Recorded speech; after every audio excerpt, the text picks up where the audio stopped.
When your wife of 25 years turns on you in an instant, when your daughters call you a disgrace, and your own brother marries the woman you loved, what do you do when they finally come crawling back years later, begging for forgiveness?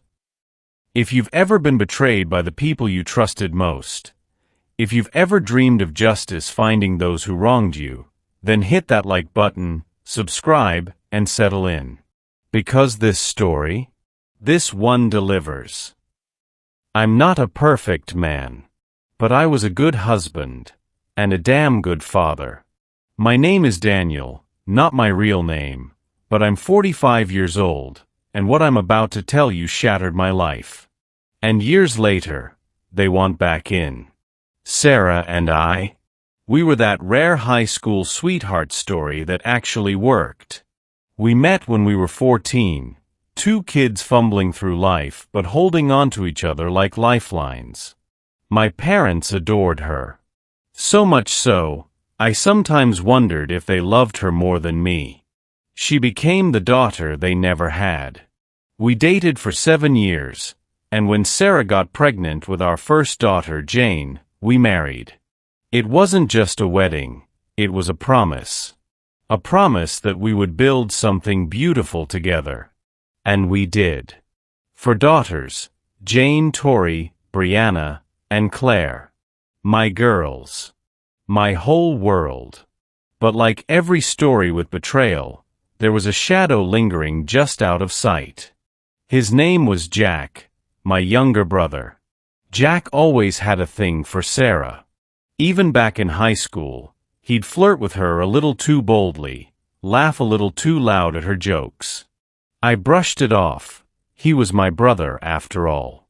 And Sarah reassured me. She'd chosen me.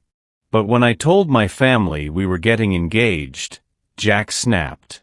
He came to Sarah, confessed his love, begged her to leave me. She didn't. She told me everything. I wanted to beat the hell out of him. But Sarah, she told me not to. She said he'd get over it. And my parents? They convinced me to forgive him. Family is family, they said. So I did. And I thought we moved on. The years rolled by, and my marriage with Sarah, it was real. Not perfect, but real. Love, fights, laughter, late-night talks about the girl's future. Everything that makes a marriage beautiful. I trusted again. Even let Jack back into our lives. He showed up to birthdays, holidays, cookouts. He even coached Claire's soccer team once. I thought the past was behind us. But I was wrong. So wrong. 6 years ago, I came home from a week-long work trip, bone-tired and just wanting to hug my girls. But as soon as I opened the door, I knew something was off. Sarah and all 4 of my daughters were sitting in the living room, crying. Jack was standing behind them. I barely got a "Hey, what's going on?" out before Sarah was on her feet. "How could you do this to me?" she screamed. I blinked. Do what? She threw a handful of printed photos at my chest. Texts. Screenshots. Pictures of me supposedly kissing a coworker. Someone I barely even knew. Jack stepped forward like some smug savior. "She confessed to me, bro." Said she couldn't take the guilt anymore. I looked at Sarah, my daughters, my babies, and I broke.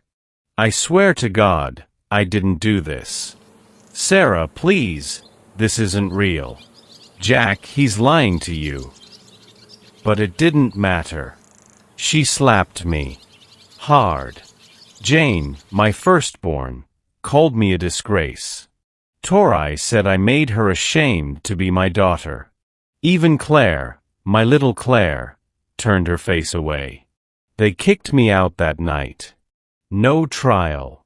No chance to explain. Just exile. I tried. God, I tried. I sent emails, letters, even met with a private investigator. But Sarah blocked me. The girls told me they didn't want anything to do with me. And my parents? They said if I were a real man, I'd make the divorce easy. And I did. Because I loved them more than I loved my pride. Before the year ended, Sarah and I were divorced. But that wasn't the worst part. The worst part came when I saw the wedding announcement. Sarah married Jack. My brother had stolen my life. And my daughters welcomed him with open arms. They even messaged me. Said he was a better father than I ever was. Said they didn't need me anymore. I fell apart. I lost everything. I spent nights staring at the ceiling, replaying every moment, wondering how it had all gone so wrong. Therapy helped. Slowly. I rebuilt myself. Brick by painful brick. And I let go. Until 5 days ago. I was making coffee when my phone rang. Unknown number. I almost let it go. But something in me picked up. Hello. At first, just sobbing. Then a voice I hadn't heard in years. Daniel, it's Mom. I froze. She said they knew the truth. About everything. She begged me to meet. Apparently, Jack's guilt, or stupidity, caught up with him. Somehow, the truth spilled out. Maybe he confessed. Maybe someone exposed him. I didn't ask. She said Sarah was devastated. That the girls were shattered. That they wanted to make things right. I didn't scream. Didn't cry. Didn't ask what finally made them open their eyes. I just said, if and when I'm ready to meet, I'll call you. Until then, don't contact me. She said she understood. Said she missed me. Said they all did. And you know what? That silence I gave them was the sweetest revenge I've ever tasted. Because now, they sit in the pain they once handed to me. They feel the weight of every lie. And they know they chose a traitor over a father who loved them. Sometimes, justice doesn't come with fireworks or courtrooms. Sometimes, it's just the peace of walking away, while they burn in the ruins they created. Forgiveness? Maybe someday. But not today. If this story hit you deep, if you've ever been betrayed but found the strength to rise, hit that like button.